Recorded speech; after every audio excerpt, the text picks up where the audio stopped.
Hey everybody, Scout Crafty here again, midweek Wednesday. Hope you're doing well. A couple things to talk about today. We're having a bit of a weather event here, which a lot of us around the United States have some cold spurts, a little bit of snow. We got some snow today, and nothing bad. I actually like a little bit of snow now and then, and it's funny, I like the snow because I have this old drafty house, and when it snows, it actually seals it up, and the house becomes a little bit more insulated, you know. So I actually like a little bit of snow every now and then. I don't mind it. I always feel bad for the animals outside. I also think about, what about early humans, you know, in the old days? How did they survive back in the day when it was cold out? And you know, now we take so much for granted. I mean, you go to the pantry, you're hungry, you always have something to eat, or, you know, people today, they call up and have anything delivered and stuff. But back in the day, our early ancestors, God, did they have it hard, and it's how they made it. It's you know, it's obvious they didn't live very long, but oh God, it must have been so difficult during the winter times to make it. But you know, it's a true testament to how tough they were. Today, I just want to do a short video. It's going to be a short one. I felt like doing a hammer. You know, I felt like doing a hammer for some reason. I really felt like doing a ball peen, but I have a hammer over here on the to-do bench. So let's see what we can do and get that done. I think we'll have a lot of fun today. Okay, next up, we have this lovely little body hammer. Now, I had this on the project bench for a while because, see, it's got a loose handle. Couple things to talk about with this. Of all the hammers that they make, and they make hundreds of different designs, body hammers are pretty unique, and they are going up in value. You can't even find these things too inexpensive. This one here is a good general purpose, and it has a couple different uses. Obviously here it's got the round side for flattening out. It's got the square side. The square sides can be, you know, a little bit challenging to use, but what this is used for a lot of times is if you have a crease or a fold in metal, you can put this against and bang on the top with another hammer to keep that crease. Now you can see here it needs to be squared off a little bit better. These corners you want a little bit tighter than you want these corners. This kind of corner you want kind of rounded off, where, see, and this is just a chamfer. That's not what you really want on a body hammer. You want it to be rounded so that if you're not perfectly flat when you're banging it, you're not going to have a crease, and that'll create a crease. So when you look at a good body hammer, this should be flat, and the transition between this part and this part should be a nice round over. And this is not, it's a chamfer. So we got a few things to do with this. First, let's pop off the handle. That's the first thing we have to do. And everybody's favorite, the dake. Let's talk about the setup real quick. When you buy a hydraulic press, a lot of times it'll come with these plates here, okay? There are two plates that'll come with. You can see they're kind of an odd shaped plate, okay? It's got a drift hole in here. It's got a half circle there, two square cutouts. And what that's for is that when you put these onto the ledge here, then this ledge goes up and down. You could press out certain things, bearings or whatever. See, we're going to do the hammer here. And to do that, we're going to push this in here. We're going to put these two together like that. And then we're going to put this in here. Okay, and that's how we're going to press that out. So now you have this resting on the plate. And then we're going to put a little washer over the top here, over the center where the wood is. And then we're going to take an old socket. That's what these come in good for. Put a socket right over the top of that washer, center it up, and press that right out. Okay, there we are. We made contact. I don't see this giving us any problems because of the fact that it was already loose in the handle here. So we're just kind of pressing it out.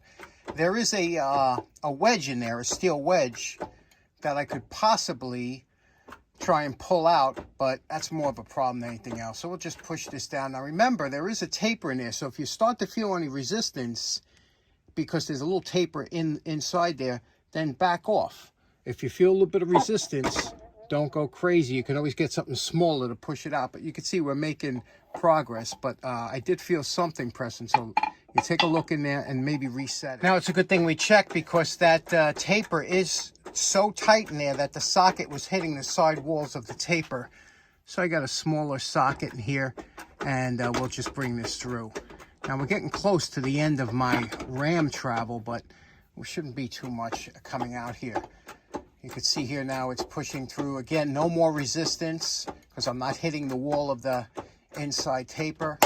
And should be popping out shortly. Grab the bottom here, wiggle it a little bit, and there we go.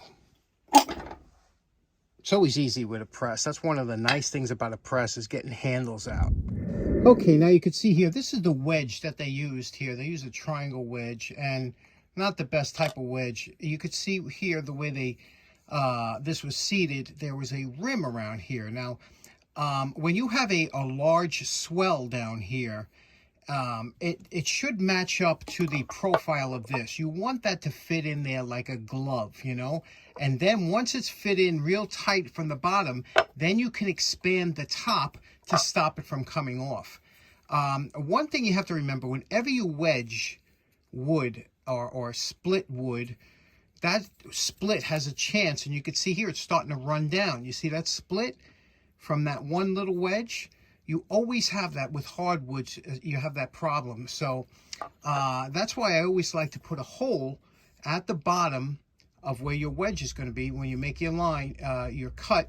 Put a hole there, so this way you have some spring action, and it won't travel all the way down the handle.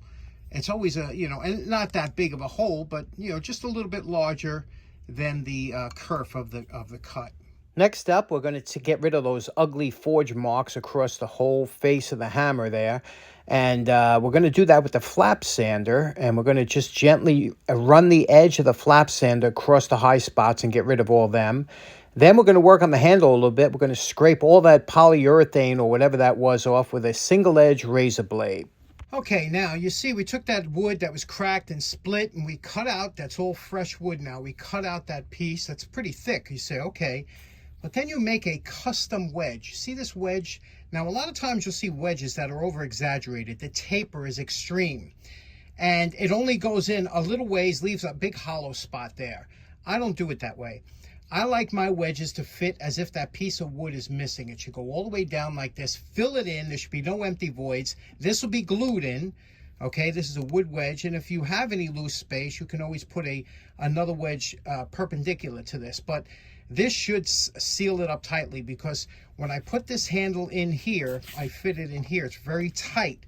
I'll show you. Now, because I tapered this and took that ledge off there, when I push this on here, this will fit so much better. See, it's going in there much better. And when I start to really drive it in, that'll really work its way home. Now, this is already tight. It's already tight. It's not loose like it was before. So when I put the wedge in, that'll be super tight. So now we're just going to work on the rest, but we have it. Now you have to make a little mark to show when you have it fit right, that it's equal, it's straight on the handle. Make a mark so you put it back in the same way. And now you could start working on the handle and do any additional grinding on here.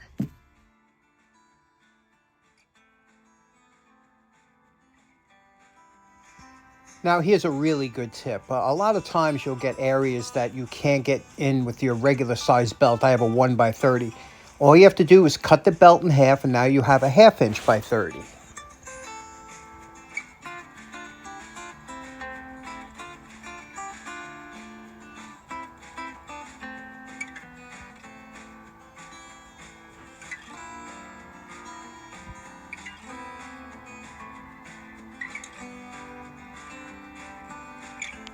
Okay, next up real quick, last week, good friend of the show, Jeff Kindron, sent this beautiful trivet that I said was a bison, and a couple people said in the comments, they said, no, it's a buffalo because he lives near Buffalo, whatever.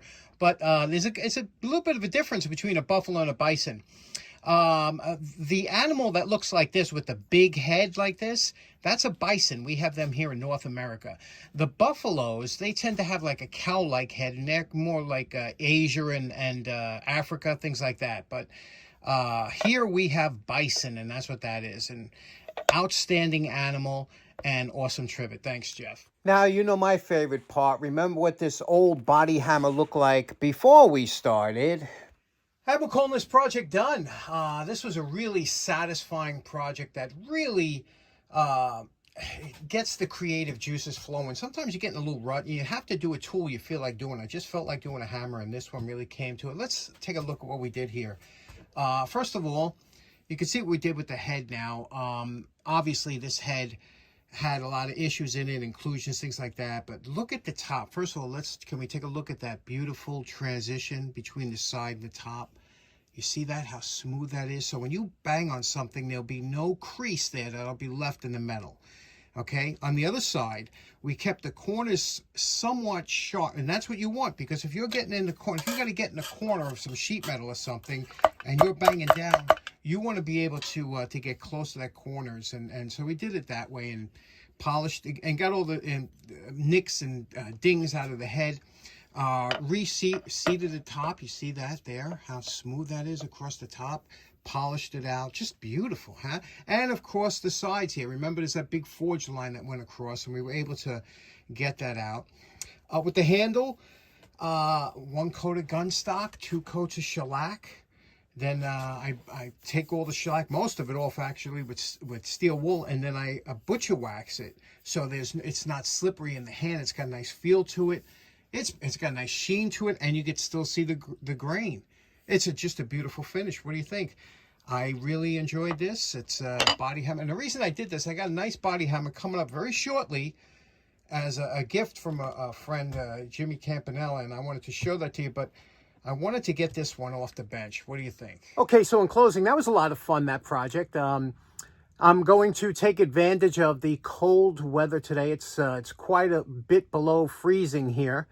I'm going to go upstairs, make a nice dinner, and maybe look. I have a couple of popular mechanics books I'd like to look through, and maybe listen to an old-time radio program and hit the sack early. So, you know, it's always nice. I think when you get those cold nights, it's nice to be able to, you know, to hunker down in a warm house. But and then I think of my friend Stuart out in Australia, who's probably dying of the heat right now watching this. Anyway, I hope you have a great day. Enjoy the rest of your week. We'll see you again on Friday. Take care now.